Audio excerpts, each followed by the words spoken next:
Buenas tardes. Buenas tardes, profe. Buenas tardes. Buenas tardes. Buenas. Le he compartido unos documentos a Denise. No sé si ella se los compartió a ustedes ya.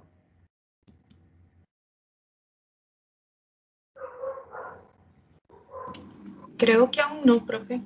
Ok, pero de todos modos ella los tiene. Yo se los voy a subir más tardito al TED digital y aquí a Teams para que lo tengan. Esos son para las exposiciones. Voy a compartir el documento que ya quedé para hoy completárselos.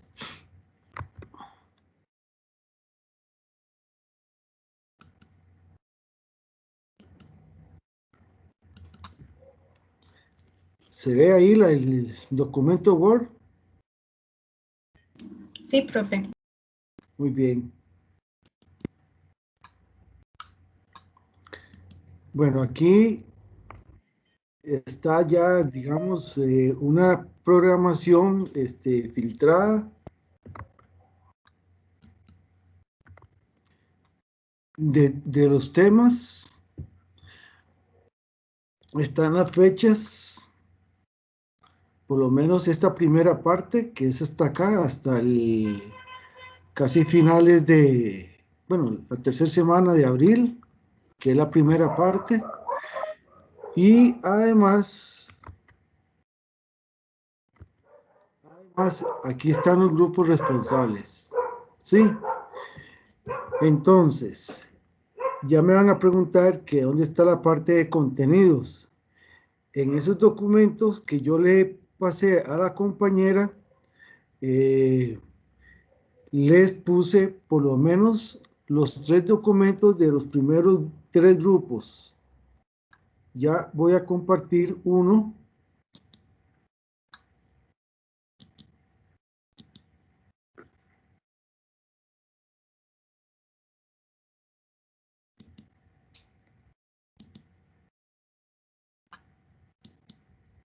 Este que está aquí, yo ya se lo pasé a Denise. Aquí está para ese primer grupo. El contenido sería este que está aquí representado. Se va a llamar procesamiento de materiales cerámicos en el sentido que es, la idea de este grupo es que haga una exposición desde el momento que se extraen o se valoran un posible yacimiento, hablar en general, como yo hablé los primeros días de clase, pero un poquito más, poniéndolo con ejemplos, con ilustraciones. Entonces van a hablar extracción de las materias primas, sería cómo describir cómo se lleva a cabo un proceso de explotación de un yacimiento. ¿Cómo se valora? Caracterización de los yacimientos de interés, que por si tienen algún interés comercial. Operaciones de extracción. Entonces sería, voladura es uso de explosivos para romper la corteza. Equipos de extracción y otras actividades asociadas. Luego van a hablar de operaciones de acondicionamiento. Entonces cuando salen muchas veces la materia prima cruda, por decirlo así, entonces hay que hacer un proceso de fragmentación que puede ser con diferentes equipos para reducirlo de tamaño y acondicionarlo, digamos, para hacerlo operativo. Una vez que está ahí, por general se va a llevar a un depósito, se hace un transporte mineral y se deposita la materia prima cruda que todavía no está con la composición y concentración. Bueno, se hace el apilado, ¿verdad? Se hace el apilado y luego de eso vienen las operaciones que se llaman operaciones de beneficiado o concentración. Muchas veces es beneficiado. ¿Qué es eso? Quitarle aquellas contaminantes que no son interés para el proceso que se desea hacer. Entonces se hacen operaciones físicas o químicas para utilizar un reactivo. Por ejemplo, en el caso del oro, lo que se hace es pasarlo por cianuros, el cianuro disuelve el oro y después el resto es la parte que no interesa.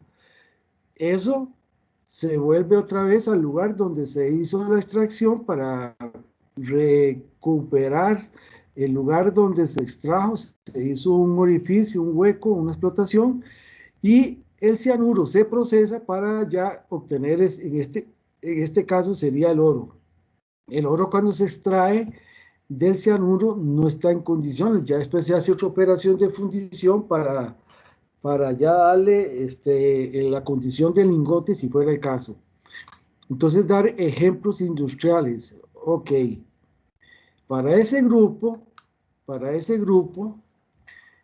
ya hablé con un egresado de la escuela que tiene que ver con el proceso de extracción de la arena sílica para hacer vidrio. Resulta que ellos en este momento están haciendo un proceso, bueno, se fueron de aquí de Cartago, están allá en Liberia, compraron un terreno y están haciendo todas las operaciones de esto que yo les he dicho. Ese compañero, el lunes me voy a reunir con él, bueno, no es que quedamos, pero el lunes llega aquí a la escuela, entonces yo quedé de llegar a hablar con él para ver si él puede hacer un video para hacer todo el proceso ese de extracción y procesos de beneficiado.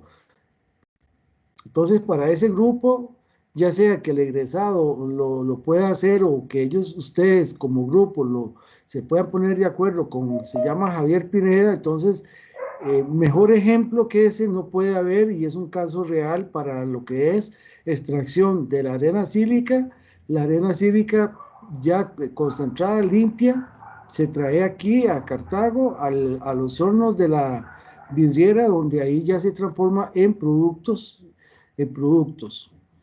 Entonces, esa es la primera parte, como la parte de ciencia de la extracción. La segunda parte es muy importante porque la idea es enfocar a qué equipos son los que se utilizan para hacer ese proceso de beneficiado y también a veces se hace un proceso de acondicionamiento físico. ¿Cuál es eso? Por ejemplo, en la fábrica de cemento se trae, digamos, toda la materia prima que son rocas. Entonces va un proceso de fragmentación, va un proceso de apilado para tenerlos ahí durante un cierto tiempo para que se vaya secando por sí mismo con la acción del viento y cuando ya está a una humedad más o menos adecuada pasa a un proceso de calcinación donde se agregan ahí las cantidades de cada uno de los componentes del cemento que son cal, sílice y algo de alúmina. Una vez que está ahí, resulta que eso sale, ese producto que sale de esa primera parte se llama el clinker. Ese clinker, así como tal, no funciona como cemento, eso es como la materia prima. Entonces entra a las operaciones, que es donde va enfocado esta parte, que es describir las diferentes etapas y procesos de producción de material granular o polvoriento, que es coger ese material que tiene unas rocas que viene de esa calcinación y primero granularlo y después en unos equipos especiales se hace la reducción total para hacerlo como una harina, como un polvo. Una vez que está ahí, ya el material ahí ya está listo para ya hacer ya el cemento ya está listo para ser vendido. ¿Cómo se hace eso? Hay dos formas, una por vía húmeda, otra por vía seca. En el caso del cemento es vía seca porque nada más se meten unos molinos que lo van moliendo en el tiempo con unas piedras o unos balines que traen los equipos esos. Entonces, lo que van a exponer los compañeros en esta segunda parte son los equipos para pulverizar, porque no necesariamente es vía mecánica como les acabo de decir, sino que también hay otros equipos. Todo eso está en el material que yo les subí y les compartí en esa base de datos. Entonces, a veces se hace aquí un empleo de equipos para ver la distribución granulométrica, se utilizan los ciclones para separarlos por tamaños, como les decía ayer, en el caso de aquí, de la fábrica, es un ciclón porque es vía seca. En el caso de Sicorsa es un hidrociclón porque todo lo hacen en vida húmeda. Al puro final, cuando ya tiene la arena con la granulometría, entra a un sistema de lecho fluorizado para hacer el proceso de secado hasta ahí. Y después van a hablar los compañeros de los procesos ya de hacer un objeto final. Entonces son procesos que se llaman de consolidado, que es coger el material en estado polvoriento, ponerlo en un molde y aplicarle una fuerza uniaxial o en 3 dimensiones que se llama isostático para producir un objeto en verde, y ese proceso después pasa a un proceso de calcinado y un proceso sinterizado para tener el producto. ¿Qué se hace con eso? Bueno, el cemento es uno, pero los injertos para las herramientas, algunos objetos mecánicos para los motores que sirven como filtros o para lubricar alguna parte del motor. Entonces, esto es digamos, la primera parte para los compañeros que van a exponer de la parte esta de lo que es procesamiento de los materiales cerámicos, o más bien aquí serían de las materias primas de los materiales cerámicos.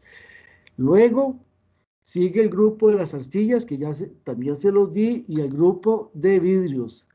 El de cementos queda ahí, que se los tengo que dar.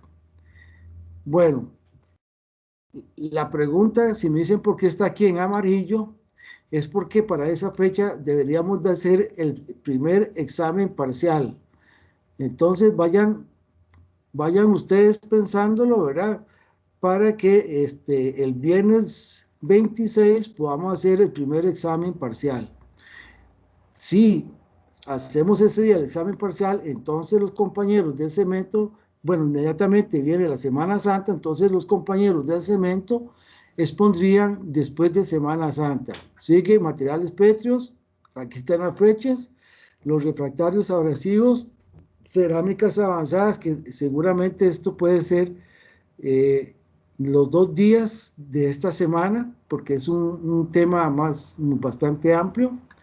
Luego seguiría materiales carbonosos y silicios, fibras de vidrio, carbono, que aquí está, se los puse aquí más amplio, pero esto es por si nos pasa la fecha. Entonces aquí se cumple la primera parte del curso. Preguntas. Profe, el examen, ¿cómo se va a hacer? Vea, la vez pasada eran exámenes para llevar a la casa, y es muy probable que ahora vaya a ser lo mismo, pero eso no implica que no tenga que ir estudiando la materia que hemos ido viendo, porque en realidad tienen que irla estudiando todos. Lo que ya ustedes tienen que ir leyéndose es el capítulo de Smith, toda aquella primera parte que es pura teoría. Eso va a ser unos quizzes que empezamos a hacer a partir de la otra semana, aquí mismo en la plataforma esta que llaman Sócrates. Ahí vamos a hacer ese quiz para que vayan estudiando. Entonces, el examen parcial, por lo general, hacemos un examen que comprende una parte que es teoría y una parte, un caso de algo en especial, para que ustedes hagan una pequeña investigación a nivel de grupo y entreguen el trabajo. Por lo general, eso es lo que hemos hecho.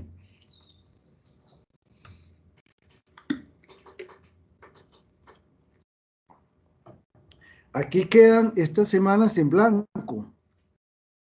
No es que ahí no se va a hacer nada, es que hay temas de estos que a veces los compañeros no terminan. Entonces, quedan pendientes para el día siguiente. Entonces, esto se nos corre las fechas. La vez pasada, por ejemplo, los compañeros que hablaron de arcilla no tanto, pero el de vidrios, cementos y el de cerámicas avanzadas, realmente fueron muy bien hechos, fueron dos lecciones, pero hicieron así todo el contenido que yo les di perfectamente. Entonces, esto queda aquí como un impasse por si nos atrasamos. Bueno, aquí no está incluido el examen, entonces, si de hecho hacemos el examen este día, todo se corre, entonces ya esto se va a correr una semana, bueno, un día, no una semana, un día. Bueno, entonces, esa es la propuesta. La segunda parte, entonces me da tiempo para irla planeando porque son algunos temas que falten de aquí, de la parte de cerámicos, y después de la parte de materiales compuestos. Originalmente en el programa habían aquí como 3 o 4 semanas, pero la parte de materiales compuestos es un poquito más amplia. Entonces, yo aquí tomé 1, 2, 3, 4, 5 semanas y nos quedamos un poquito corto. Entonces, esto que está aquí es como algo flexible para que no, ni ir muy ligero ni ir muy lento, sino que llevarlo con pausa para que ustedes tengan el tiempo de ir estudiando toda la materia. ¿Preguntas? Bueno, entonces, Profe, sí, ¿cuándo fue que dijo que había quiz? a partir de la otra semana, Cualquiera de los 2 días.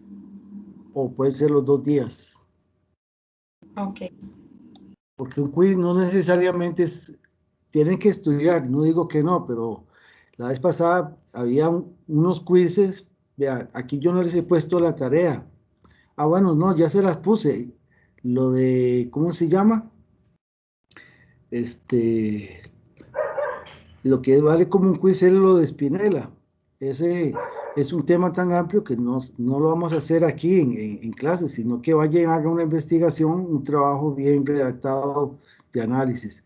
A veces los quizzes pueden ser eso, pero eso no implica que no vayan estudiando las notas capítulo del Smith, que eso ustedes tienen que leerlo para que estén metidos en el contexto de lo que son materiales cerámicos. Sí, Está bien, profe. muy bien. Bueno, entonces yo ahí le compartí a Denise esto, el contenido de esto, el contenido de esto, el contenido de esto. Y me falta. Estos 4 materiales, una parte, todo lo que es pulverizado y toda esa cuestión está en ese material que yo les di para los compañeros de este grupo, el grupo 2. Y para el grupo de arcillas, vidrios y cementos, todo está ahí en el material. Yo he tratado de ponérselos como en carpetas para que ustedes tengan, que vayan a la carpeta de arcillas o a la de vidrios, a la de cementos. La que me faltaría de hacerles una específica de esto para que ustedes tengan ahí una guía. Viendo ustedes la materia que está en cada carpeta, es más fácil para que hagan una investigación en internet adicional que complementen el trabajo.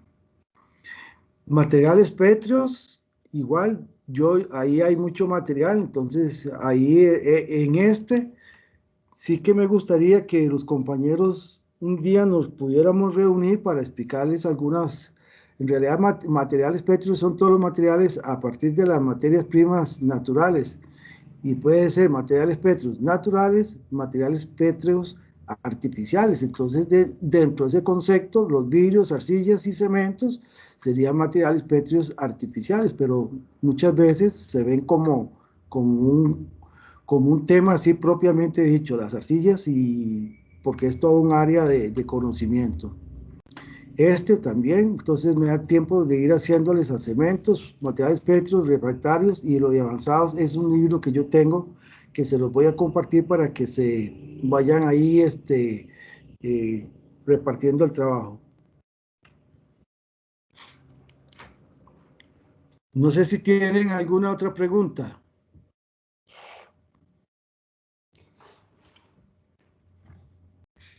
Profe, una consulta. Sí. Es que estábamos viendo como la carpeta, bueno, yo soy del grupo 2 y estábamos viendo la carpeta de documentos de Drive. Ahí hay como archivos que dicen vidrios y cerámicos y así. Eso también es de nosotros, todo. No, no. Ustedes, esta parte es todo, digamos, se extrae la materia prima, de un No, profe, yacimiento. para la segunda, perdón, para De arcillas. arcillas. Grupo 1. Bueno, Sí, no. es que ahí decía vidrios y No, no no, sabemos no. si eso Ustedes también. son arcillas, es que está todo ahí, está todo metido en uno solo, pero hay una, y si no, yo se la voy a subir, que es solamente de arcillas, para que vean el contexto. Ahí viene, vamos a ver, un momentico.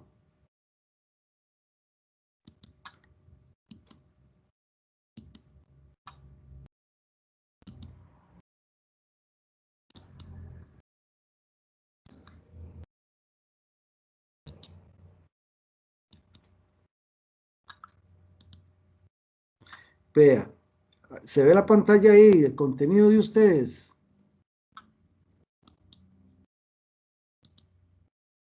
Sí, profe. Ok, entonces vean.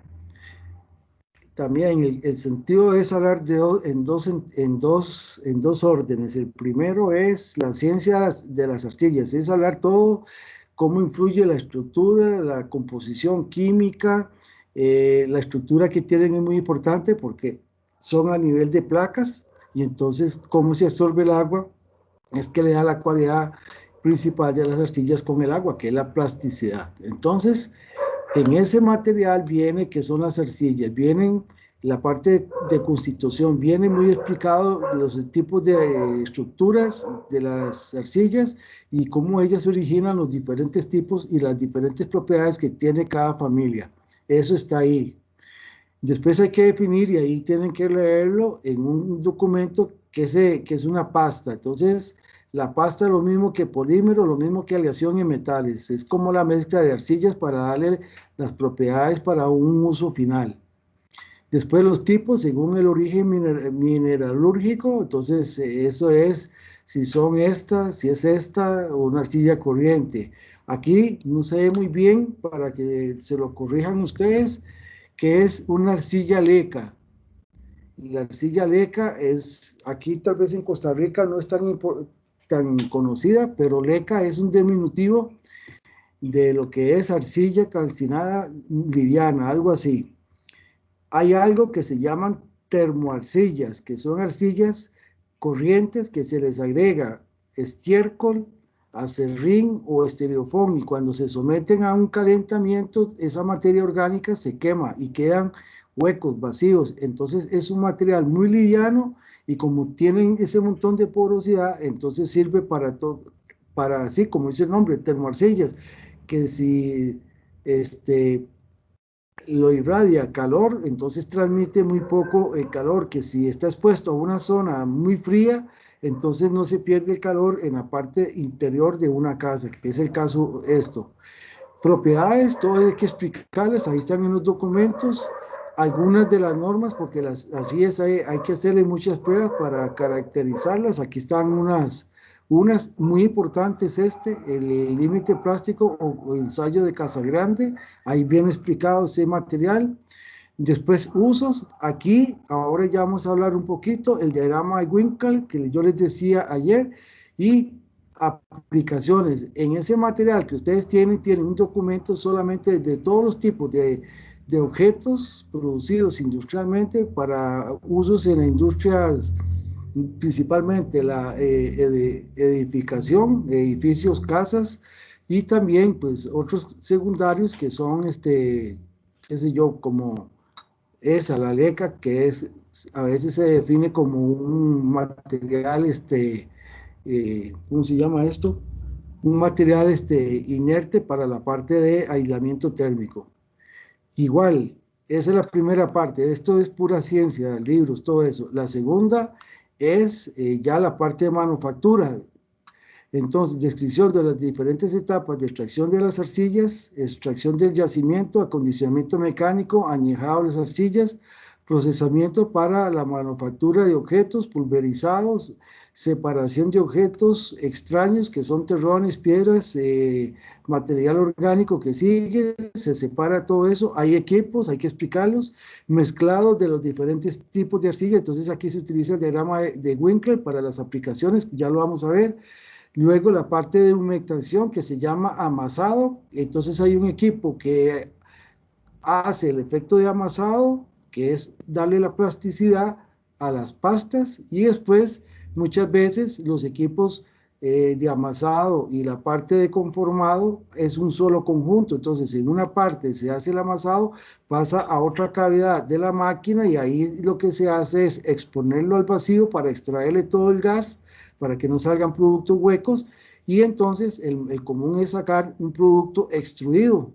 Entonces el conformado puede ser extrusión propiamente dicho o segunda, a veces hay segundas etapas, entonces sacan un producto extruido que lo cortan en pedazos más pequeños y después por compresión o por torneado se hacen productos ya definidos. Uno de ellos por compresión es las tejas, por torneado es para hacer todos los recipientes estos para adornos. Y bueno, y entonces en ese material que tienen ustedes es toda esta parte. Hay un artículo solamente para los productos específicos a base de arcillas.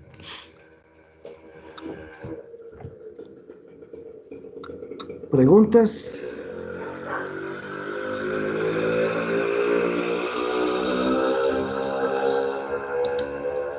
Y para el vidrio es más o menos la misma historia, ¿verdad? Entonces, para que se vayan preparando, si tienen dudas ahí me hacen las consultas sin ningún problema. Bueno, otra cosa que sí me interesaba hablar es la parte del proyecto. Y les voy a poner un ejemplo para que ustedes vean ahí.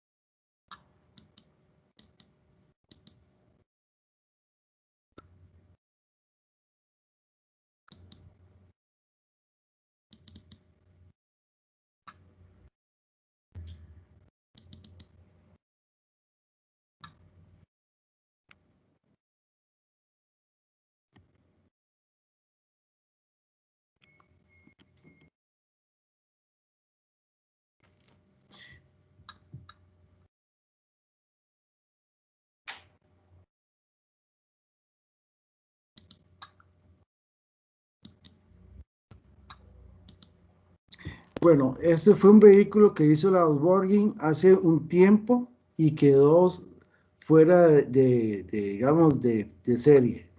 Entonces, el año pasado, como un caso de una persona que aquí en Costa Rica quería como retomar y hacer partes de este vehículo, ¿verdad? Que todo esto era de metal y pues ahora ya no se encuentran las refacciones.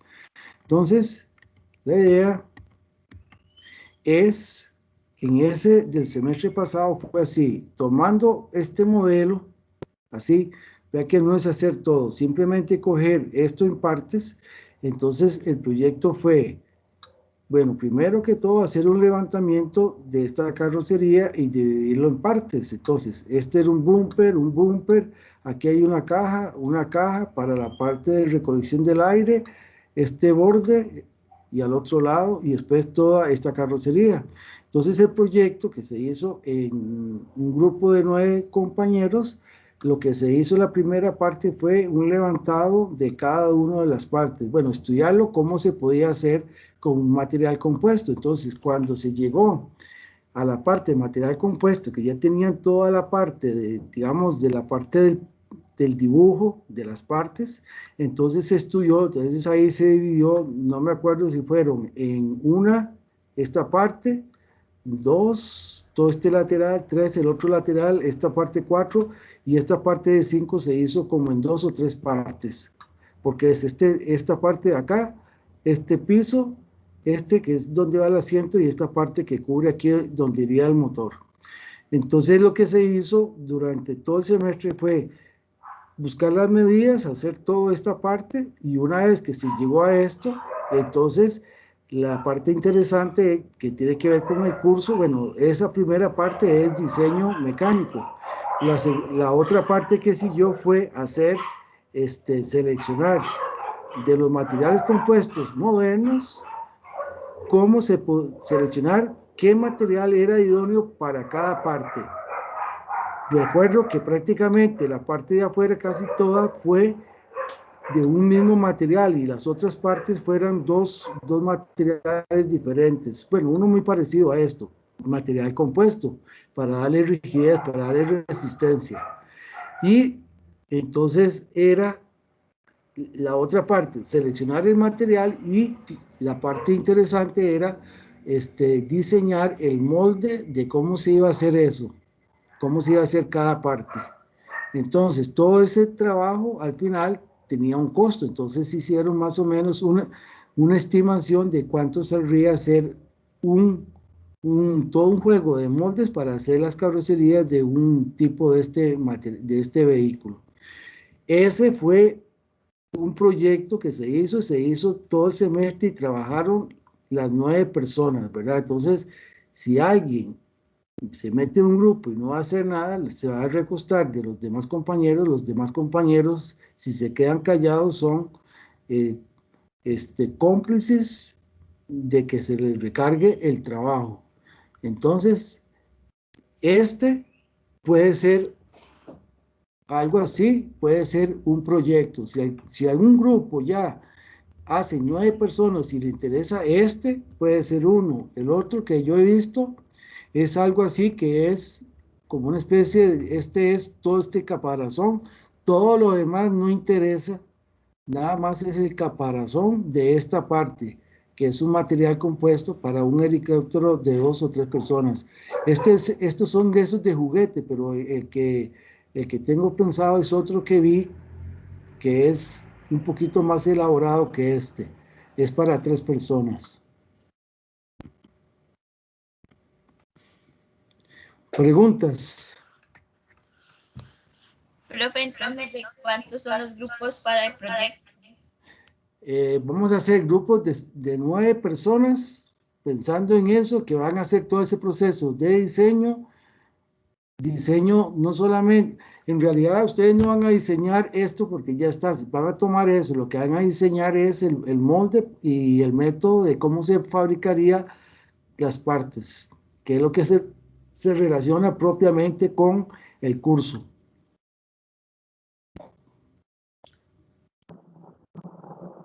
Profe, hay una pregunta. Y ya que somos, no sé, bueno, somos grupos de 5 para las tareas y todo, ¿no será bueno tal vez como mejor hacer grupos de 10 para unir, digamos, grupos con grupos? Grupos de 10. El problema de ahí es que cuando hay parejas, cuesta que la yunta camine, ¿verdad? Cuando hay un impar, entonces es eso, pero puede ser una posibilidad. Entonces, en ese caso, el problema que si se hacen 10, quedan un grupo de 7 personas, ¿verdad? Pero una consulta, ¿y no se puede trabajar como en los grupos de tareas que ya tenemos? ¿De cuántos son? Eran de 5 personas, si no me equivoco. Bueno, pueden buscar otro proyecto para 5 personas si quieren. Profe, entonces para el proyecto nosotros elegimos como qué diseño o qué cosa hacer a base de materiales compuestos. Digamos, sí, yo le puse esto fue cuando se terminó eso. Esto es de una cuestión de España, donde ellos propusieron hacer esta carrocería que corresponde a se ve ahí el plano, las 3 vistas. Sí, profe. Bueno, ese que era el modelo que se hizo, para que ustedes lo vean cómo era. Este es el modelo ya como querían dejarlo terminado. Y este es un vehículo que anda por ahí, ¿verdad? Entonces aquí eran las 4 puertas, era una cosa, esta tapa con la otra era otra, esta tapa era otra, y el resto, todo eso que está así, bueno, esto no, porque esto es aparte. La tapa de acá era otra, este guardador, entonces se separaron en partes y con eso se trabajó. Entonces, materiales, como ejemplos son tipo estos, helicópteros, hay otros diferentes, esos de esa carrocería. Había otro que no lo puse por aquí, no está. Hay otro que es como más redondito, que fue el otro que hicieron los compañeros del año pasado. No es diseñar la carrocería, es coger una y buscar una y hacer el copy-paste, pero a grande, ¿verdad? Como que viene aquí, buscar uno de ese que tenga todas las medidas y a partir de ese levantar cada parte. No se va a hacer todo de un solo golpe porque hay que pensar cómo se va a ensamblar. Entonces, ahí se había dividido esta parte de adelante, esta del medio y esta de atrás, y después este era un mirror del otro de allá, las tapas, y después lo que sí tenía que hacerse aparte era esto que se ve aquí. Esto y esto, para que le dieran resistencia a los embates digamos, de los huecos cuando un carro pasa ahí.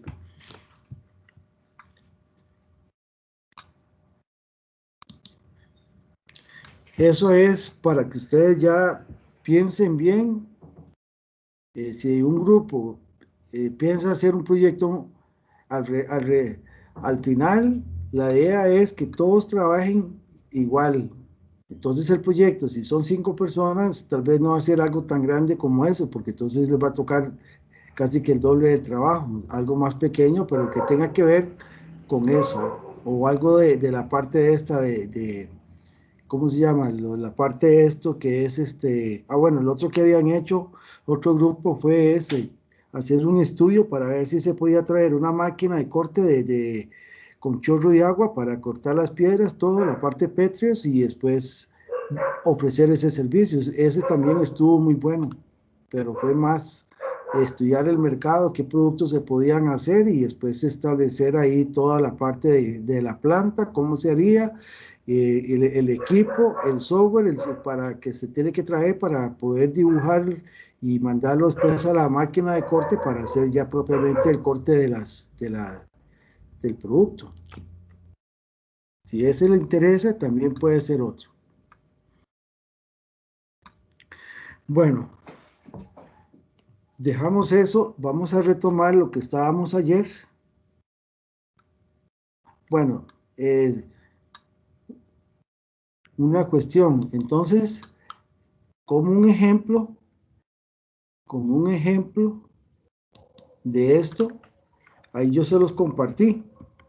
Este es el diagrama de Winkler, vean aquí donde está el nombre para que lo vean, Winkler, que fue un alemán que allá en la década de los 50 hizo un estudio de constitución de las arcillas. Entonces, las arcillas son, como lo van a ver ustedes, productos naturales que traen diferentes componentes de silicatos, aluminatos y otros contaminantes, que eso es lo que hace la diferencia, y los iones de intercambio. Eso es muy importante, porque el ion de intercambio es la forma en que se aloja o se absorbe el agua en ese material natural. Entonces, este diagrama,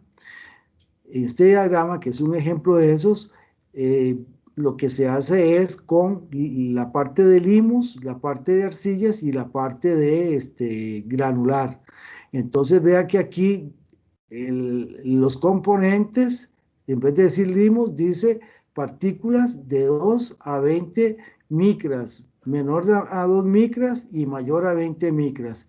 Y eso corresponde a esos materiales naturales. Entonces, este investigador encontró que dependiendo de la constitución de cada uno de ellos, así tenemos ciertas regiones en estos diagramas, aquí digamos A, B, C y D, corresponden a productos que se van a fabricar, si son huecos, sólidos, si son lo que se llaman paneles, que son una especie de un producto extruido que tiene como, viéndolo así, el perfil de un ladrillo, de un bloque, ¿verdad?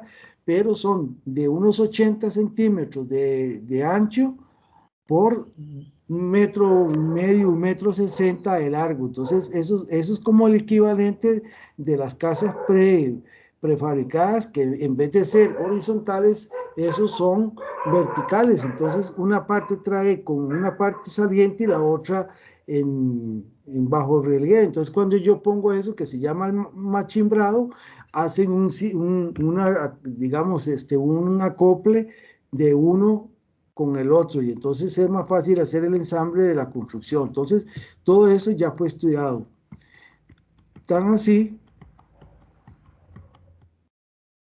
ese diagrama, entonces, cuando se tiene esta referencia, aquí me dicen, vean, ladrillos sólidos, ladrillos perforados verticalmente, tiles, roofing, estos serían las tejas, que las tejas hay 5 o 6 tipos totalmente diferentes, y muchas veces las tejas no se hacen por extrusión, se extruye la materia prima para darle ese consolidado, y después ese extruido, digámosle así, ese chorizo que sale, se corta el tamaño y se pone en una prensa, y después esa prensa lo que hace es comprimirlo, que trae cada parte, son 2 medios moldes que comprimen y dan la forma. Entonces eh, esos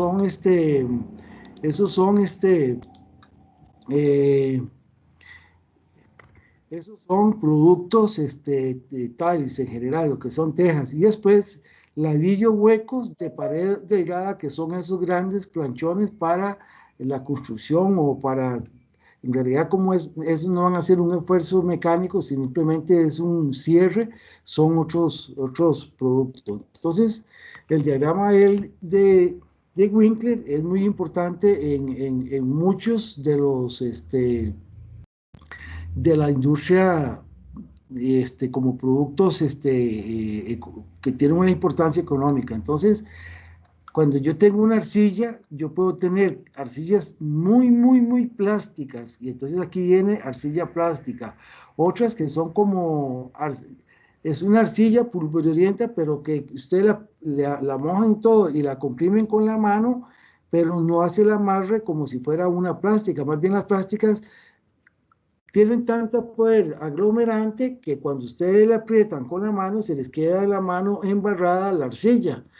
Estas, por el contrario, los granitos se desprenden, no quedan adheridos. Entonces, cuando se hace un producto, muchas veces, si yo tengo una arcilla de esta, es un gran problema, porque se está trabando constantemente la máquina, porque se adhiere, se traban, no fluye, ¿verdad? La, la mezcla. Entonces ya se estudiaron con otro componente que se llama un desplastificador. ¿Qué quiere decir este? Un desplastificador es lo contrario a un elemento plástico. El elemento plástico tiene efecto de goma, entonces el desplastificante es que no se adhiera, no, el efecto contrario a pegarse. Entonces, lo que se hace es, para cada una de las regiones que corresponde a un producto en general, aquí, entonces se utiliza el diagrama ternario para hacer un producto definido. Profe, una pregunta. ¿Sí?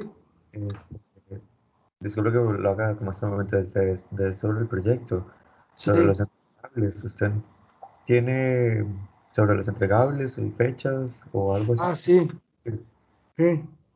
Sí, ese yo no se los había mostrado. No, No. bueno, yo, Dame un momento para buscarlo, porque sí, claro.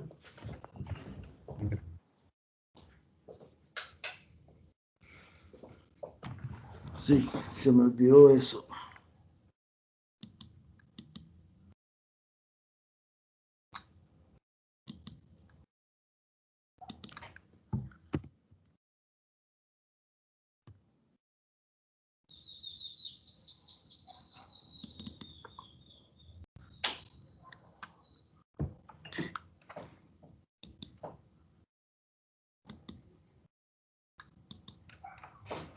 Bueno, yo ahora lo que tengo, primero tengo que saber cuál es el tema de cada uno, porque yo tengo que hacerles una hojita a ustedes con el objetivo y, bueno, si hay antecedentes del proyecto, para que ustedes se ubiquen. Esta solamente son las fechas. El otro documento es donde viene el objetivo, de qué es lo que se va a evaluar desde el punto de vista de acreditación. Este fue para, lo que estaba pensando es para este curso, más o menos algo así, bueno, realizar la investigación sobre alguna situación referente a materiales cerámicos y compuestos que refuercen el atributo de investigación, nivel avanzado, y el de gestión y costos, nivel intermedio. Eso es lo que se busca, y hay otro documento donde es lo mismo. Entonces, lo que se va a hacer es así: primero es la parte de conceptualización del proyecto, realizar una pequeña encuesta del potencial usuario. Esa pequeña encuesta tiene que tomar en cuenta mínimo 15, máximo 20 usuarios potenciales. Eso, hacer esa encuesta y hacer un análisis explicando el potencial que hay, tiene este valor, 5%. Luego viene el segundo informe, realizar una recopilación de información técnica respecto al tema por desarrollar. Entonces, de toda la información, yo voy a diseminarla, qué me sirve, qué no me sirve, y obtener aquella información pertinente. Entonces, esto es como todo el sustento teórico del proyecto. Esto. Entonces, ustedes sí dicen, bueno, vamos a usar materiales compuestos y hacer una recopilación de materiales compuestos usados en la industria, en la fabricación de elementos automotrices, ahí, todo eso, y cuáles son las mezclas, características, cuidados que se deben de tener desde el punto de vista, eso es esto de acá. El tercer informe, entonces ustedes tienen que proponer, dice, con base en lo anterior, proponer 3 posibles propuestas, leer la información técnica, visitas, si hay una posibilidad de cómo se haría. Entonces ustedes, si es una carrocería o lo que sea, 3 propuestas de cómo se haría. Entonces, bueno, puede ser por inyección, puede ser por tracción, puede ser por manual. Entonces ustedes van a hacer, de eso, van a hacer un análisis, que es la primera parte de esas 3 propuestas, y luego de esas van a seleccionar una propuesta, pero todo esto tiene que estar bien analizado. Entonces, lo fuerte es desarrollar la propuesta, es decir, vamos a hacer esto con este método de producción, así, así, así, ya esto fue desarrollado aquí, tomar en cuenta el impacto ambiental, el costo, la distribución de planta, equipos, accesorios, todo lo que ustedes ocupen para producir ese objeto. Toda esa parte tiene un valor del 35%. Luego, los planos. Claro, ustedes van a decir, son muchos planos, sí, pero como son 9 personas, la idea es que 1 o 2 personas trabajen por cada parte, 15%. Luego viene la parte, cuando viene aquí, esta parte, viene la exposición del proyecto, y en el informe final, ahí tienen que incluir el análisis de lo que ustedes hicieron aquí y la parte de costos, porque esos son los atributos que están aquí están especificados. Es más, ahora se lo comparto también a Denise para que lo tenga como guía, pero hay que ampliarlo.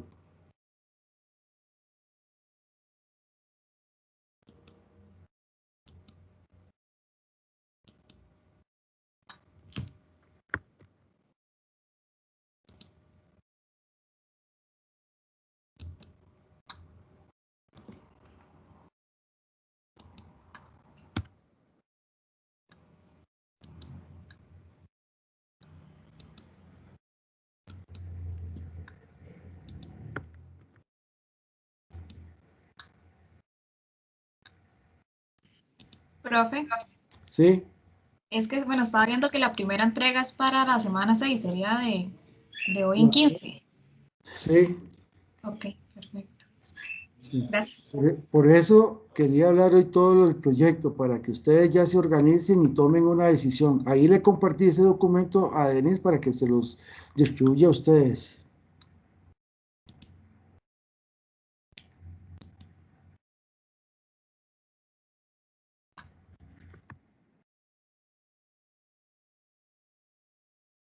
¿Alguna otra pregunta? ¿Estamos claros con lo del proyecto?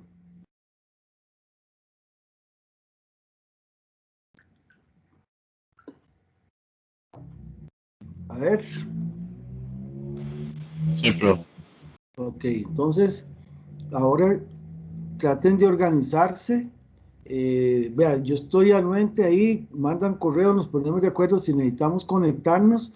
En las noches por mí no hay problema, solo que los lunes tiene que ser después de las 7, los martes después de las 7, los miércoles después del curso de con ustedes, no, con el de recubrimientos que es a las 8, entonces queda un poquito difícil, pero si tengo que reunirme, por mí no hay problema. Y en las mañanas, prácticamente los miércoles y jueves son los que cuando estoy más ocupado. Los otros días, si nos ponemos de acuerdo, no hay problema. Profesor, entonces, lunes después de las 7 de la noche y martes también, y miércoles después de las... El miércoles yo diría que es que los miércoles tengo el curso de 6 a 8 de la noche, entonces es como un poco incómodo ya a esa hora, pero si un día fuera una urgencia, está bien. El jueves puede ser después del curso a las 5.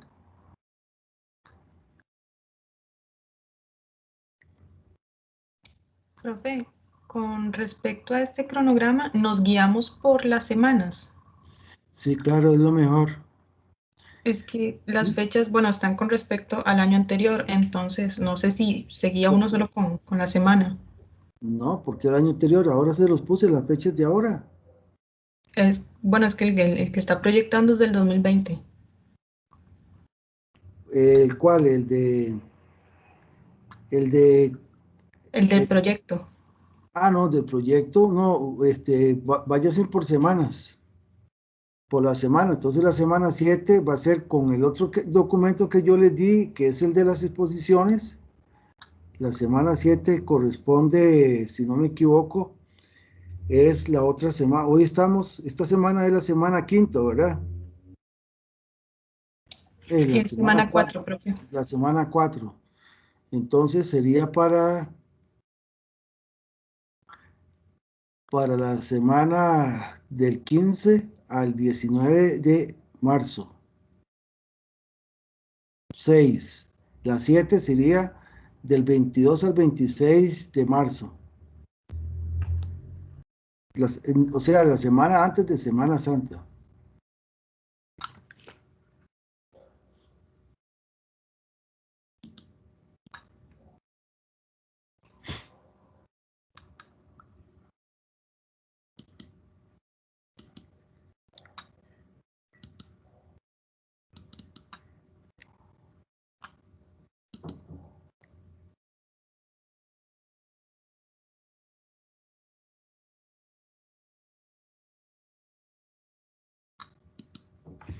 Bueno, lo que estábamos viendo ayer era el diagrama ternario. Entonces, en realidad, el diagrama ternario hay varias formas, ¿verdad? Entonces, algo que yo no les dije a ustedes, hay dos formas. Si los ejes que están acá, estos tres, eh, no sé si alguien se ha fijado, ¿verdad? Pero puede suceder que si yo tomo el porcentaje incremental de B a C de izquierda a derecha, entonces este va a ir de abajo hacia arriba y de arriba hacia abajo, haciendo este movimiento así. Puede suceder que el diagrama sea al revés, o sea, que aquí sería 10, 20, 30, 40, que aparezca acá, entonces es como si yo lo estuviera leyendo así en este sentido, pero es equivalente, ¿verdad? Entonces, aquí lo que aparece es el porcentaje incremental de C, si lo hago al revés, el porcentaje incremental de B. Descendiendo aquí, porcentaje incremental de B, si lo hago ascendiendo, porcentaje incremental de A. La cosa es entender cuál es el porcentaje, el elemento que está creciendo. Esto equivale como si fuera un sistema binario, un sistema binario y un sistema binario. El sistema binario CA sistema binario AB y sistema binario BC. Bueno, esa es una forma de verlo, ¿verdad? Entonces, a mí me gusta más la forma primera que yo les decía de ir a las líneas paralelas. Entonces, este 10 quiere decir que el 10% es paralelo, se pone una línea paralela a este eje de la línea AB. Si tengo esta línea que corresponde al 60%, ¿verdad? De B, porque va incrementando 10, 20, 30 hasta el 100% de B, aquí 60, entonces esta es paralela a este eje. Quiere decir que este valor es constante, esta línea es constante de C, esta línea es constante de 30 de B, esta línea es constante de 10 de 10 de A, y así sucesivamente. Esta línea es constante de 10 de C. Entonces, esa es una forma de hacerlo. Hay otra forma que uno puede utilizar los porcentajes, puede encontrar la regla de la palanca inversa, ¿verdad? Si yo tengo A y tengo este punto y quiero saber cuánto es el porcentaje de A, entonces yo paso una línea entre A, X y paso una recta hasta que corte aquí el valor, perdón, a la línea BC. Paso una línea de aquí hasta acá. Entonces, el pedacito de aquí hasta acá, dividido entre toda la línea, desde A hasta que corte a ¿verdad? Por 100 me dice el porcentaje de A. Si hago una línea de B que pasa por X y la proyecto para que corte el eje CA, entonces el pedacito, esto es una línea recta, el pedacito de aquí hasta esta línea, entre el total me dice el porcentaje de B. Y el tercero llega a 100, el resto este pedazo ya me dice cuánto es C, pero es lo mismo, tomar pasar este punto desde C por la línea X y cortar el punto acá en el lado de la línea BA, y entonces este pedazo de aquí para acá dividido entre el total es la línea de la regla de la palanca, como ustedes lo vieron en el curso de materiales 1. Perdón, ¿cuál es ahora? Se llaman aleaciones metálicas. Profe, una pregunta. En ese gráfico, entonces hay 20% de B. ¿Y Sí, cuánto es este?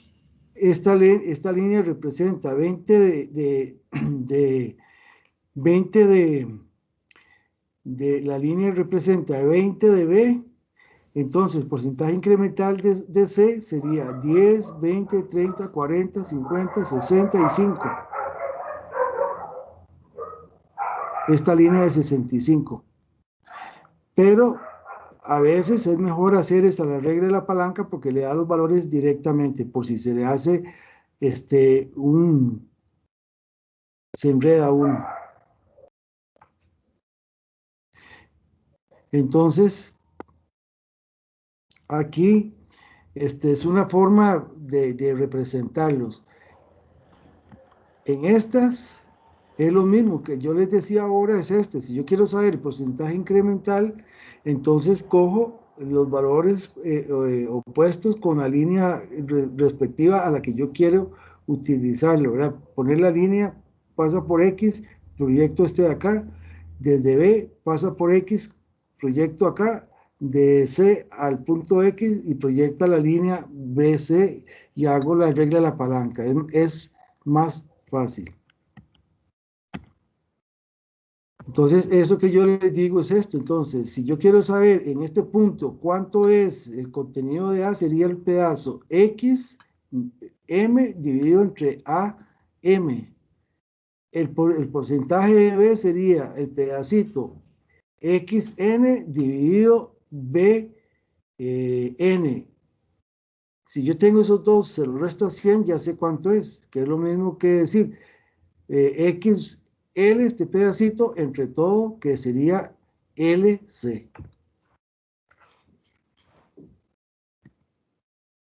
Bueno, esto que sigue acá es un poquito más complejo. Entonces esto lo vamos a ver más adelante, ¿verdad? Lo vamos a ver más adelante con un ejemplo, porque vienen las regiones, por ejemplo, en un diagrama binario AB, yo tengo es, digamos, la región líquido, líquido sólido. Entonces, si yo lo pongo acá, en esto tengo, digamos, AB, que es este de acá. Entonces vamos a ver cómo se hace para proyectar esta región de mezcla en el diagrama triangular. ¿Cómo lo puedo proyectar en el diagrama triangular y cómo puedo representar en el diagrama triangular? Esto es importante más en aleaciones que en la parte de cerámicos. En cerámicos más bien es los constituyentes. ¿Por qué? Porque básicamente, bueno, es que depende. Si tenemos que hay una región de transición alfa-beta, ahí sí lo vamos a ocupar en los materiales cerámicos. Pero si fueran líquidos sólidos, no, porque no nos interesa eso. En los materiales cerámicos nos interesa el estado sólido para ver la aplicación como un refractario si fuera el caso. Entonces, bueno, ya esto es hecho en computadora, ¿verdad? A partir de estas regiones yo puedo sacar la región de líquidos, la región de sólidos, pero esto que está aquí ya es un software que se vende especializado. Claro, ustedes me van a decir, profesor, se ve muy complicado por todos los cuadritos que hay que hacer estos. Pues sí, tienen toda la razón.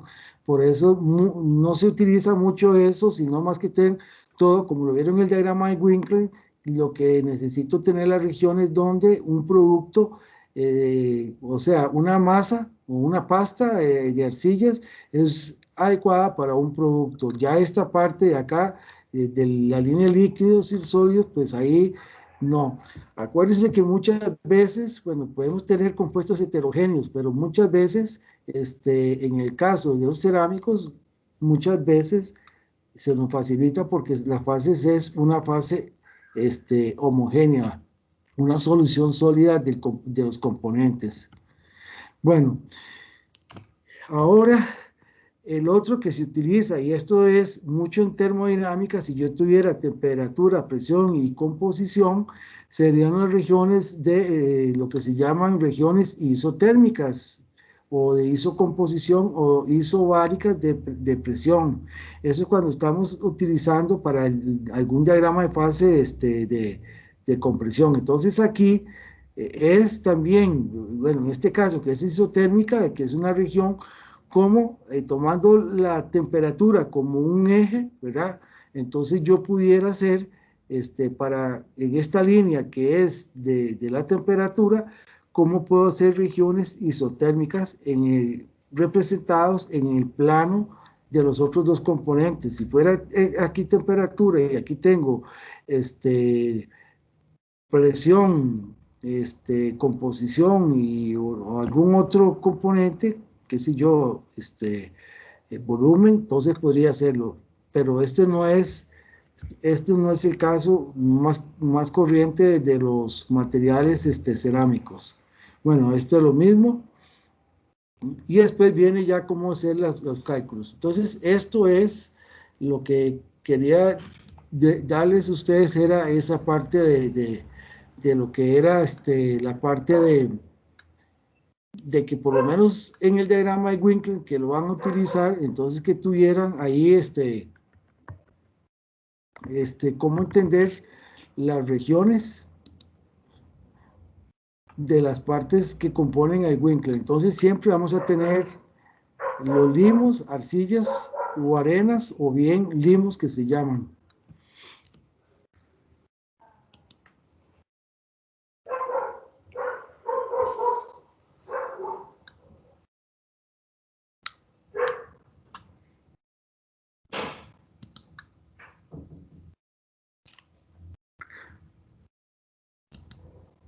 Vamos a retomar un poquito la presentación que yo tenía de los materiales cerámicos.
Bueno, habíamos quedado en esta parte de lo que eran los vidrios, la formación de vidrios, que son varios constituyentes.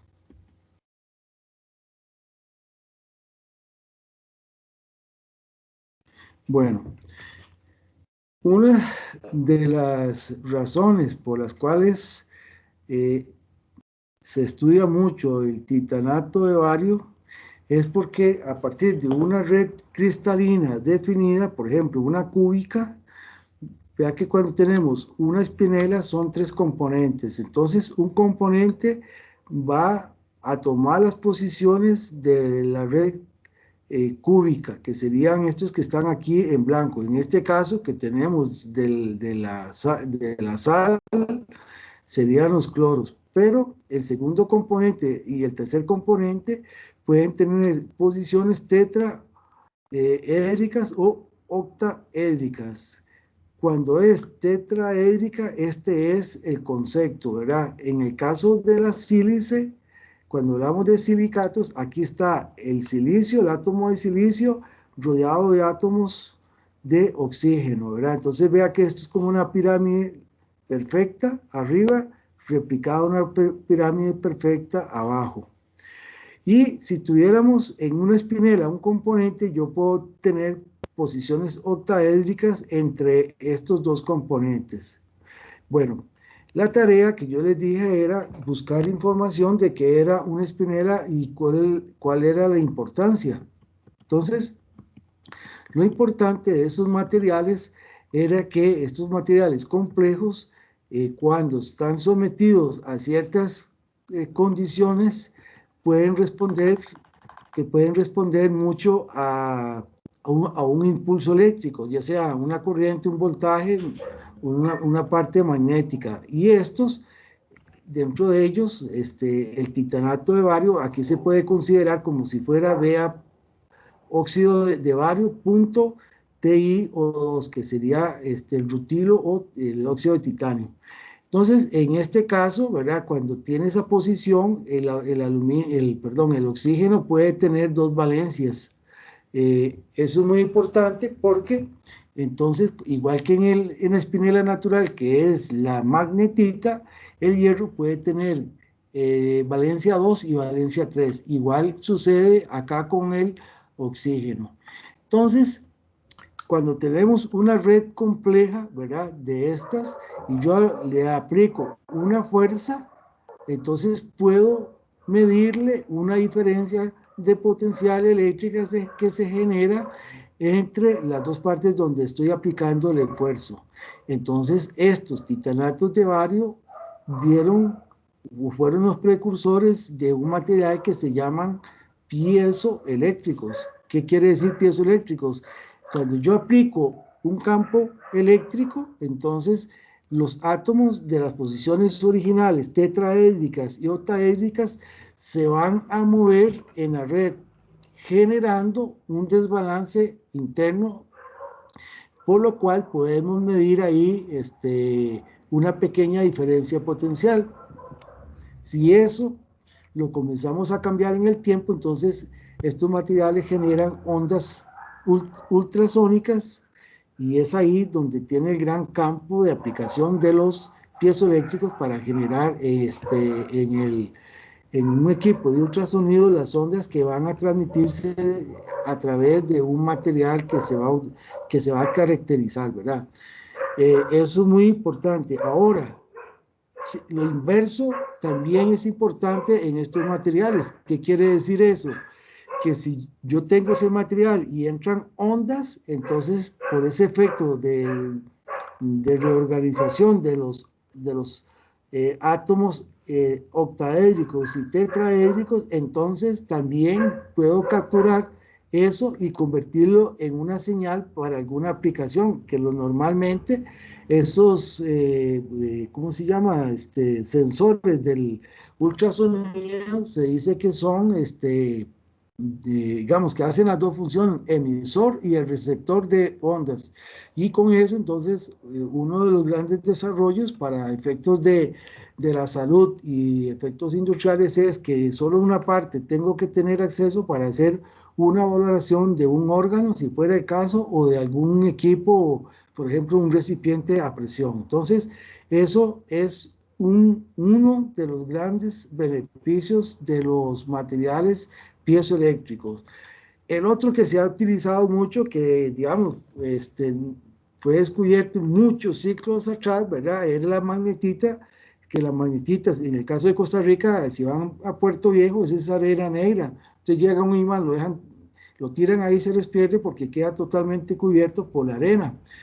En ese caso, lo que se ha estudiado es lo mismo, esas posiciones van a cambiar, pero en este caso particular, es que el hierro, por su naturaleza de ser un material magnético, porque tiene 3 espines desapareados naturalmente, si yo aquí M, que puede ser cualquier otro elemento de carga positiva, más 2, ejemplo el manganeso, el bario, entonces a estos materiales se les llaman materiales ferritas, en el sentido no de ferritas de lo que ustedes yo lo han visto tradicionalmente en el curso de aleaciones, no, las ferritas magnéticas, así se les llama, ¿verdad? Son los materiales de origen cerámico, en este caso naturaleza de óxidos, que ante un campo magnético pues tienen una respuesta. Y entonces, como yo les comenté en algún momento anterior, estos materiales han llegado a sustituir los núcleos en los circuitos magnéticos. ¿Por qué? Porque tienen una cualidad muy importante. Se dice que estos materiales son magnéticamente débiles. ¿Qué quiere decir eso? ¿Algunos de ustedes saben qué quiere decir magnéticamente débil?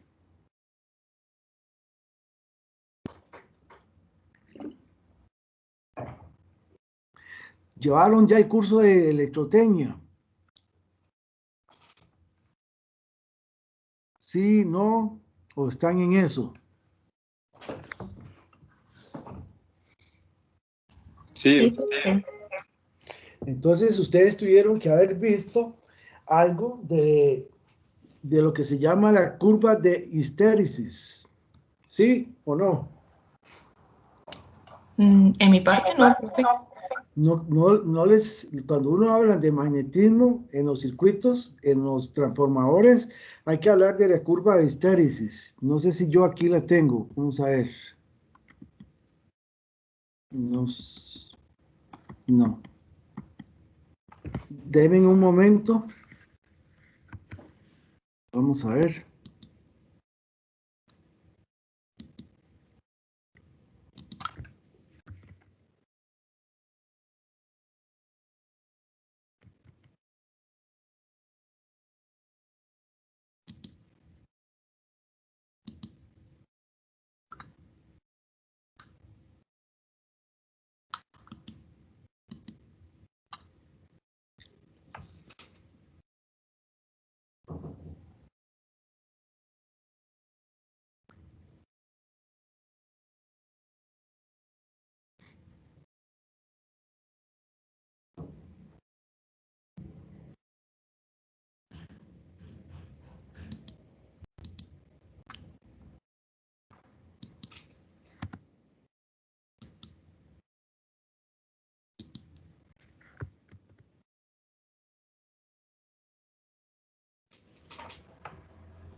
La curva de histéresis es algo como está aquí representado, en el cual si yo tengo un material que es ferromagnético y le hago un enrollamiento y comienzo a pasar una corriente por la ley de de la ley de autoinducción se va a generar un campo magnético que se refuerza en el núcleo, y si el núcleo es un material ferromagnético, entonces se puede ir viendo que se puede hacer una gráfica de magnetización contra campo magnético aplicado.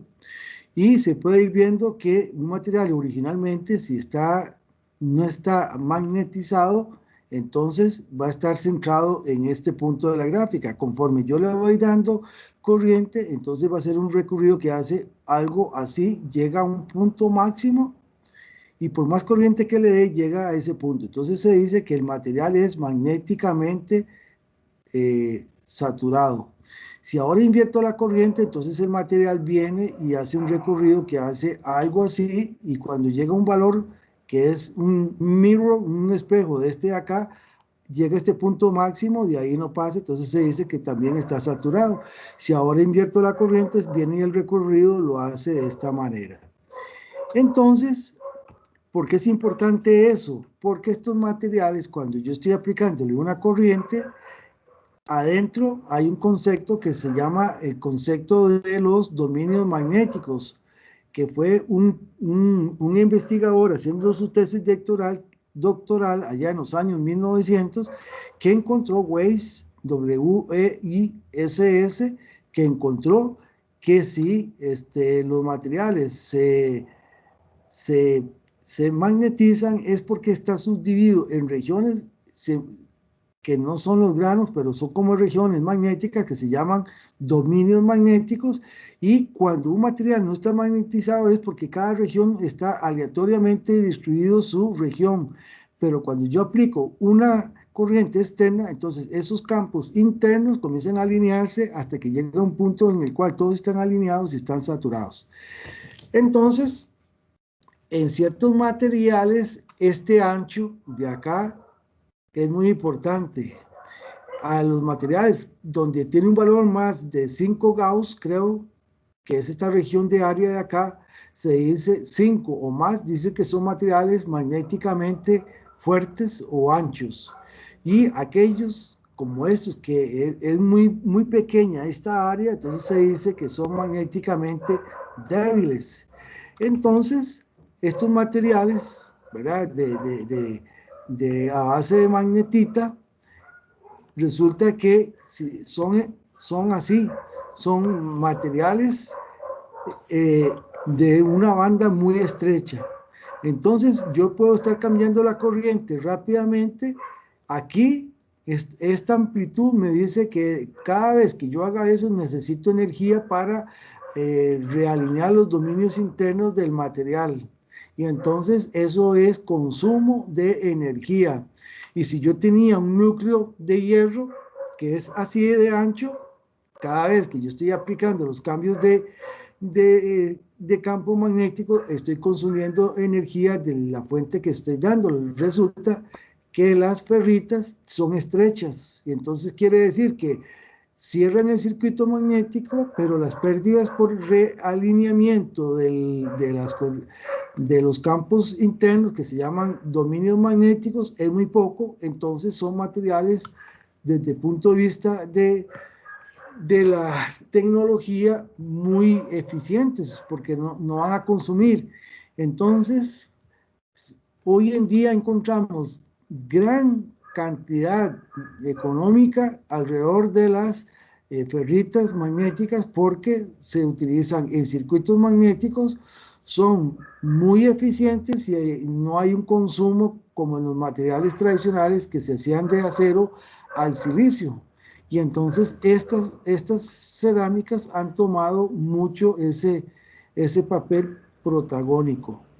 Eso era algo que había quedado pendiente la vez pasada. Ahora, son materiales que por lo general son soluciones sólidas. O sea, cuando yo hago el tratamiento de sinterización, como van a hablar algunos de los compañeros de procesamiento de minerales, veo una sola fase. Ahí yo no voy a ver los constituyentes del manganeso, si fuera manganeso y el hierro y el oxígeno. Simplemente veo una solución sólida, que es una fase que homogénea.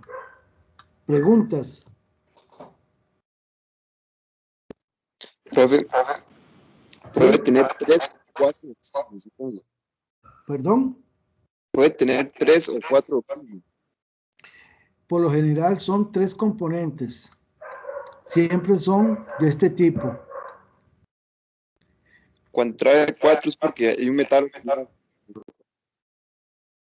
Aquí, Sí, no, pero estos son los valores de valencia. O sea, esto es la estequiometría del componente.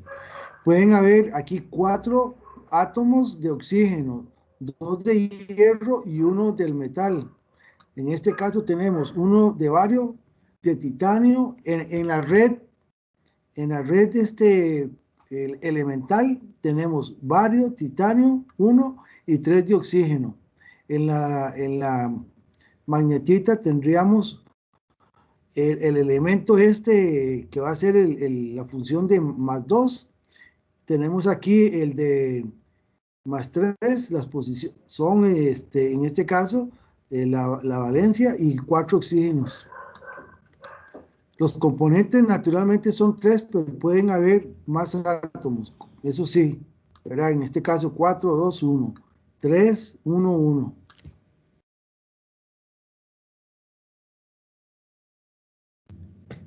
¿Algo más? Entonces tenemos 3 especies diferentes, pero pueden haber más átomos de una que respecto a otra. Mínimo tiene que haber 1. Aquí hay 2, aquí hay 1, aquí hay 3, aquí hay 4. La estructura es más o menos la misma. Bueno, otros productos, bueno, si el acero es el material, digamos, número 1 en los materiales metálicos, en el campo de los materiales cerámicos, la sílice y sus compuestos, en este caso los silicatos. El silicato es un componente, como vimos por acá,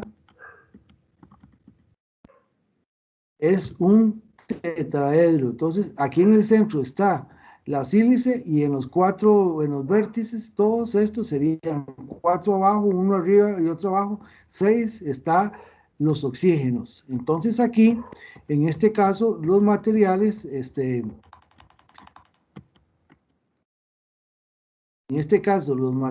a base de sílice, ¿verdad? Parten como elemento principal la sílice. Entonces, muchos materiales son a base de silicatos. Una arcilla es un sílico aluminato. ¿Qué quiere decir? Es SiO2.Al2O3.N-aguas. Un ion de intercambio. Entonces los compañeros, cuando hablen de la estructura, van a ver que es sumamente cuál es el ion de intercambio, porque así va a ser el campo de, perdón, así va a ser la capacidad de absorción del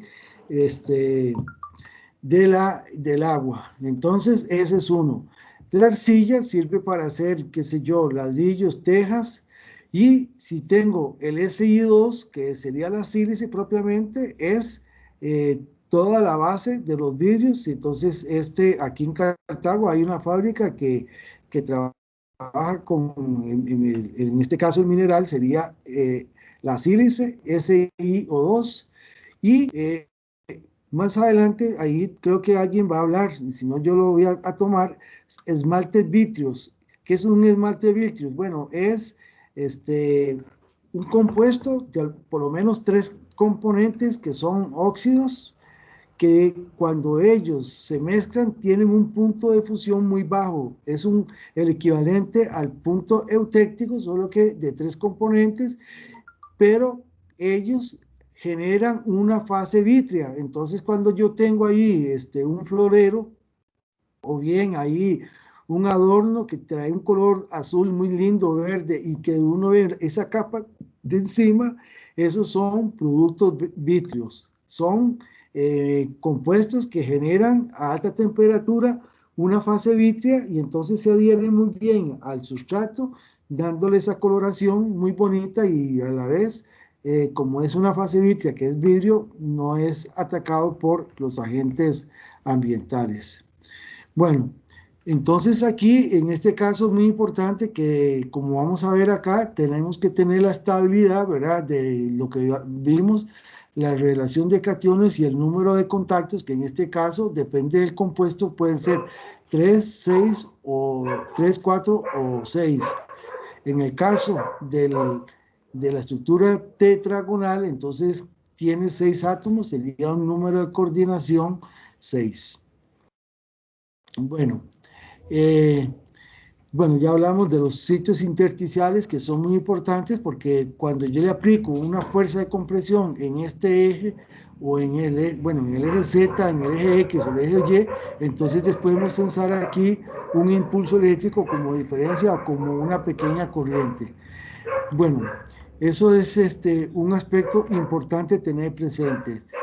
El otro aspecto que es muy importante, bueno, el caso de la lúmina forma una estructura tetragonal, pero resulta que en los procesos PVD al ultra alto vacío yo puedo hacer depósitos, bueno, se hace un crecimiento de una capa delgada sobre un sustrato, digamos un material metálico. Entonces resulta que este compuesto es muy bandida, ¿verdad? Porque tiene la facilidad de que puede formar una estructura amorfa, o sea, no ordenada, pero también puede formar una estructura ordenada. Entonces aquí va a venir alfa, ese alfa está indicando que es una estructura cristalina, alfa. Y en algunos casos que se hace ese crecimiento en el ultra alto vacío, si alguno de ustedes está llevando recubrimientos o lo llevó la semana pasada, en un proceso PVD yo puedo hacer un crecimiento pero un crecimiento en el cual tengo dos precursores, por un lado entra el aluminio, por el otro sale o entra el oxígeno. En la superficie, digamos, si tuviera un hierro que es una estructura cúbica, entonces resulta que la lúmina puede reproducir esa estructura cúbica. Vea que la natural es una estructura hexagonal. Entonces resulta que eso es lo interesante con estos nuevos procesos de producción de materiales, nuevos materiales a partir de esos procesos sintetizados en condiciones especiales. Este es el ultra alto vacío y resulta que si yo subo o bajo la temperatura del sustrato puedo propiciar que sea una estructura amorfa o una estructura cristalina.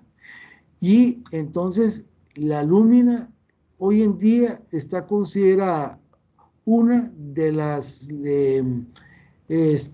cerámicas muy estudiada porque si tiene una estructura cristalina hexagonal, tiene ciertas propiedades. Si es amorfa, tiene otras propiedades. Una de esas es que resiste mucho la abrasión, entonces se utiliza como recubrimiento para herramientas de corte o herramientas que van a estar sometidos a la erosión.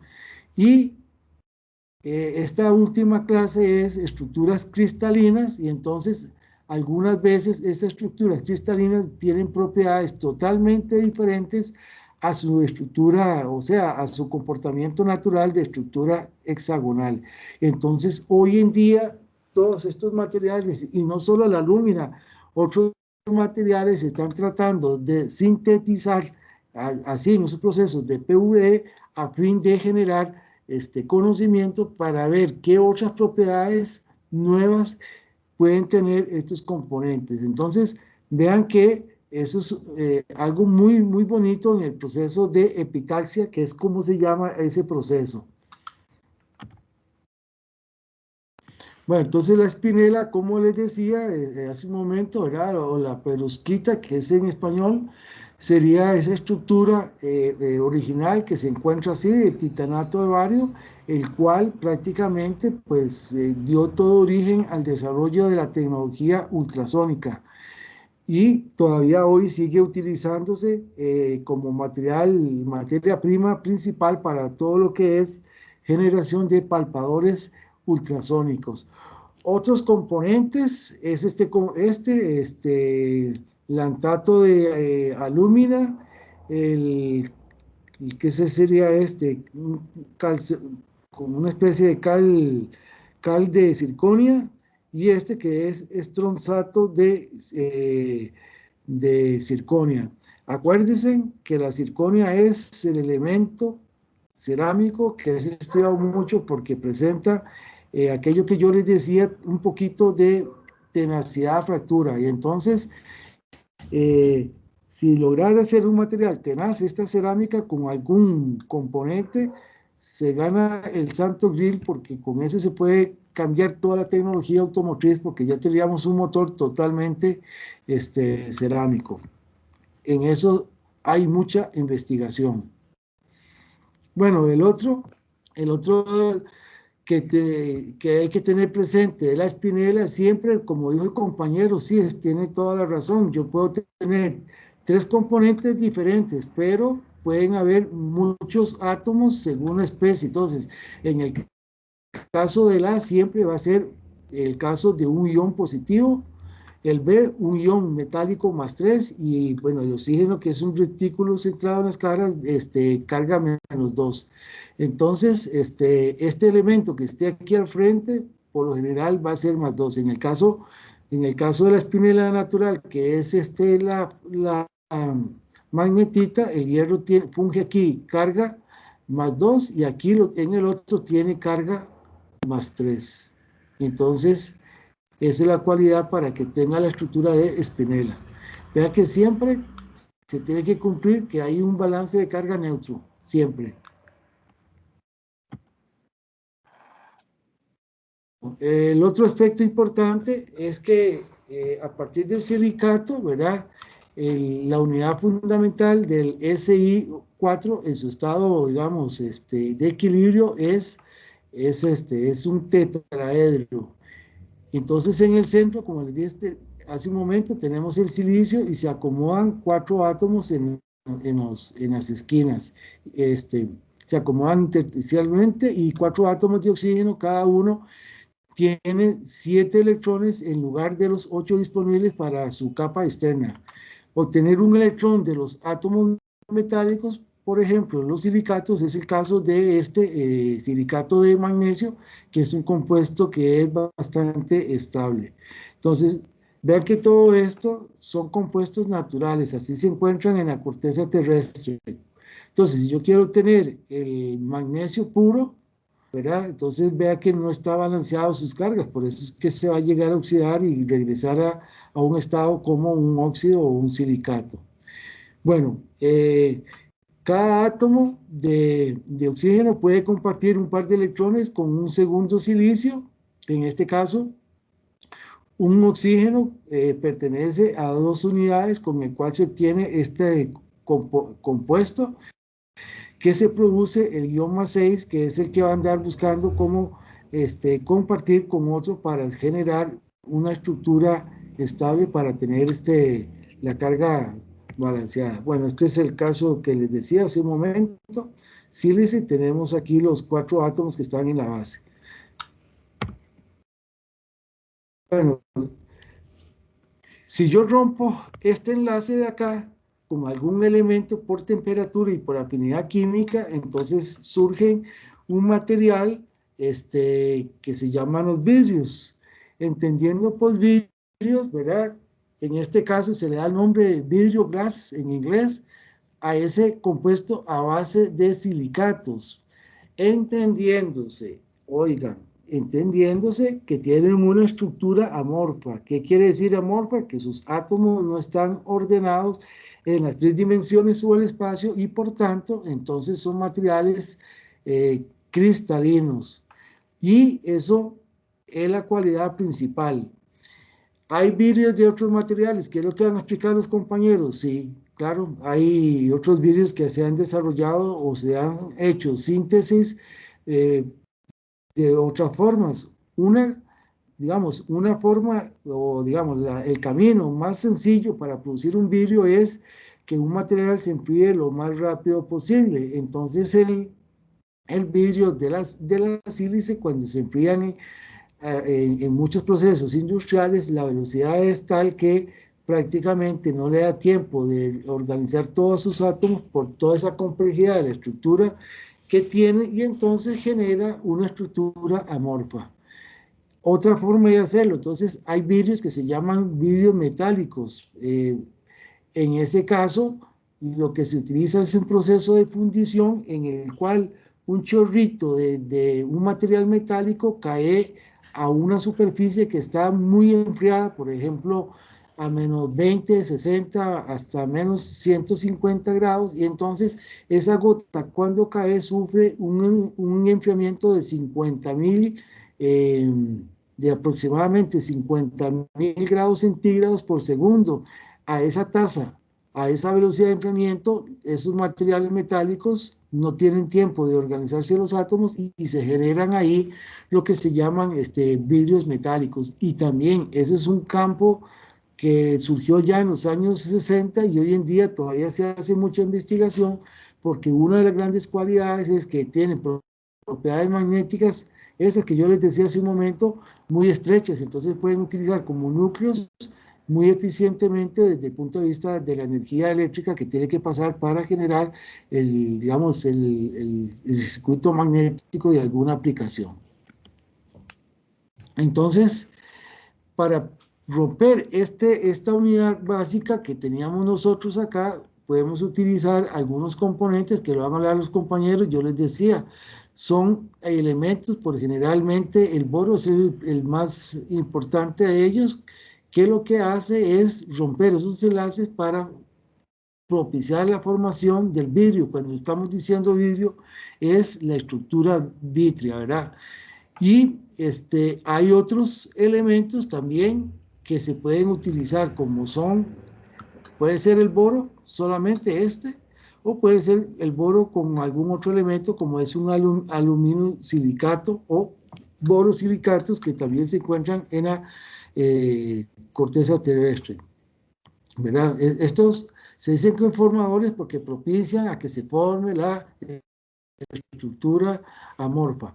Otros que tenemos son los óxidos modificadores. Entonces yo les decía que cuando se hace una especie de red, entonces estos óxidos, entre ellos estos dos, el óxido de sodio y el de potasio, que son de naturaleza alcalina. Y en estos también se introducen en los vidrios de sílice para reducir la viscosidad y así conseguir trabajar o modelar fácilmente el vidrio. Entonces, eso lo que le dan es una cualidad desde el punto de vista de manufactura de un producto. Otros que encontramos son otros óxidos intermetálicos que lo que propicia cerrar esas redes que habíamos visto la otra vez, y uno de ellos es la alúmina, y hay otros también, aluminatos y silicatos, que propician es que cuando yo tengo aquí una cadena, se una con otra, ¿verdad? Entonces se hace un sistema más rígido para que no haya mucha movimiento de las redes que se van formando debido a los formadores o rompimiento de la red del silicato. Bueno, hay otros componentes que se le pueden agregar, ¿verdad? Entonces puede ser aparte de la sílice, el sodio y el boro, se pueden agregar otros componentes como la cal y el magnesio, que son de naturaleza alcalina y haya una afinidad. La alúmina no tiene una afinidad ni ácida ni básica, sino que se acomoda. Si hay condiciones básicas, funge como una base, y si hay condiciones mayormente ácidas, se acomoda ácida. Entonces, el anfotérico es como se le llaman a estos compuestos. El otro que tenemos, bueno, el vidrio de silicato es cuando trae prácticamente el boro como formador de la estructura vítrea. Y a veces, en el caso de la parte de seguridad radiológica, a los vidrios se le agrega una buena cantidad de plomo, porque el plomo bloquea los rayos X. Bueno, entonces la idea es que cuando yo tengo esta red, un elemento lo que me hace romper los enlaces estables, entonces me generan esta especie de red casi, no es que es así, casi hexagonal. Entonces esos elementos que hablábamos de formadores hacen como puentes con esto para cerrar esto que sería una especie de red. Y estos, aquí lo tenemos en una foto, en un plano, pero estos salen unos, digamos, si esto fuera un plano XY, uno sale en Z o en menos Z para que se haga la masa y esté cerrado la red que se forma debido al rompimiento de la estructura del tetraedro. Y entonces, aquí podemos ver una red modificada, ¿verdad? En el cual tenemos la red, toda esta, una estructura no organizada en 3 dimensiones, y tenemos por aquí, ¿verdad? En este silicio, que es el que queda roto su red tetragonal. Tenemos los enlaces de oxígeno, estos grandes. Tenemos el sodio, que son aquellos que propician hacer los cierres en 3 dimensiones, y algo en este caso, de aluminio en estos pequeñitos que hacen el enlace o unión de las cadenas vítreas.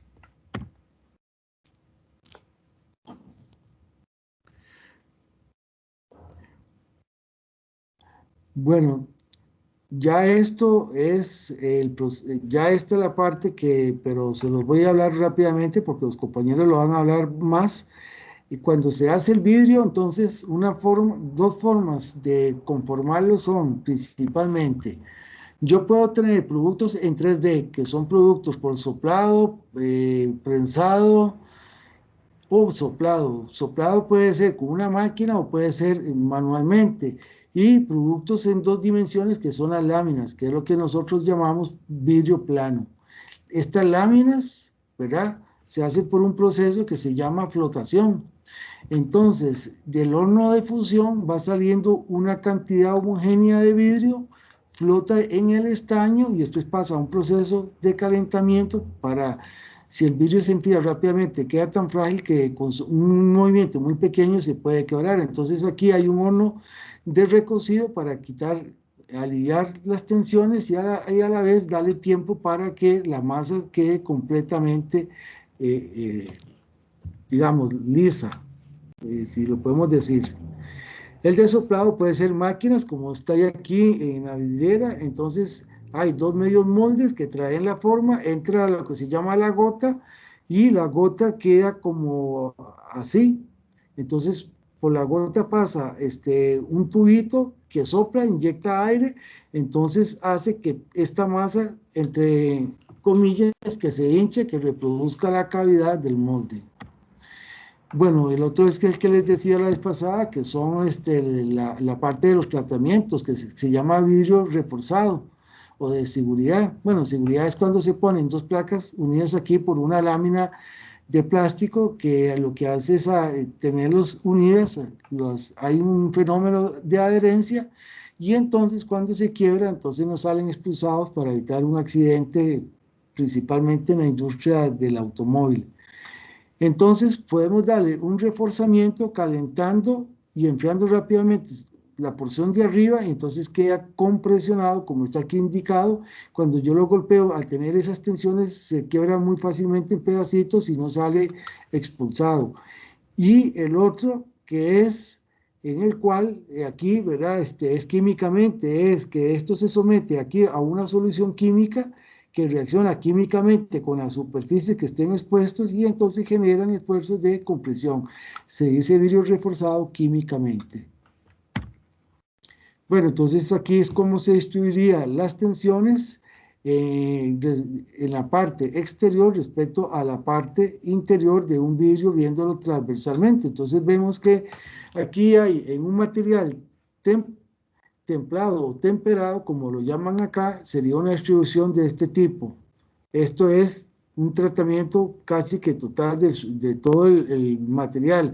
Y que es químico, solamente se da en la parte de la superficie principalmente, que está compresionado y el resto no está sufriendo nada porque no estuvo expuesto a la solución que reaccionó químicamente con la parte de los átomos de la superficie.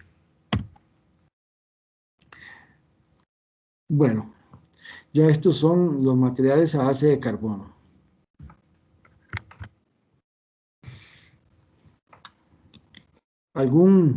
¿Alguna cuestión, alguna pregunta? Profe, nada más, esa presentación también usted no la va a pasar. Sí, sí.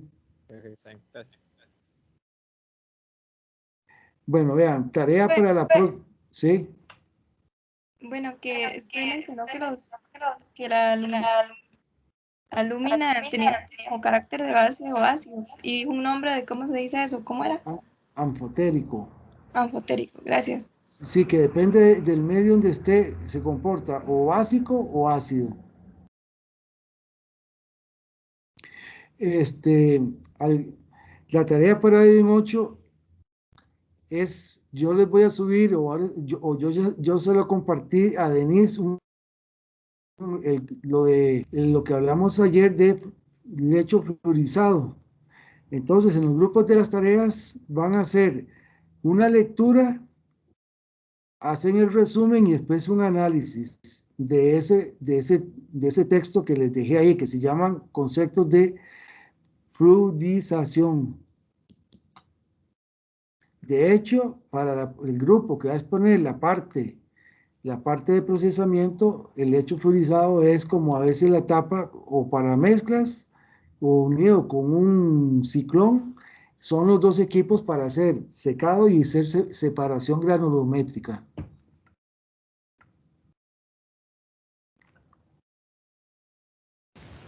Profe, Sí, y la tarea queda igual para el viernes.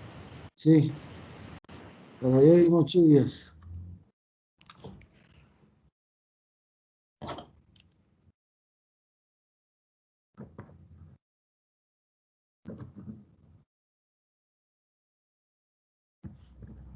Profe, ¿existe un máximo o mínimo para esa tarea de páginas? Tiene que haber mínimo, por lo menos unas 2 páginas de resumen y unas 2 o 3 páginas de análisis.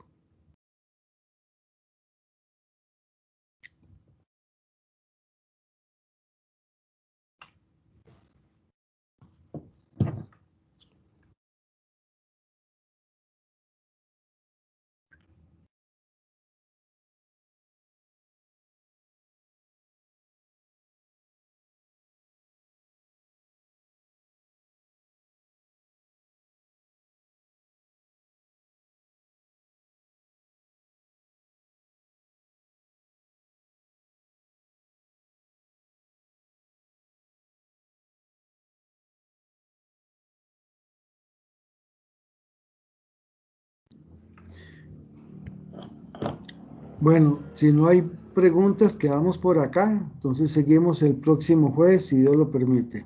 Buenas noches. Buenas noches, profe, gracias. Buenas noches, Buenas noches, profe. gracias. Sí. Buenas noches.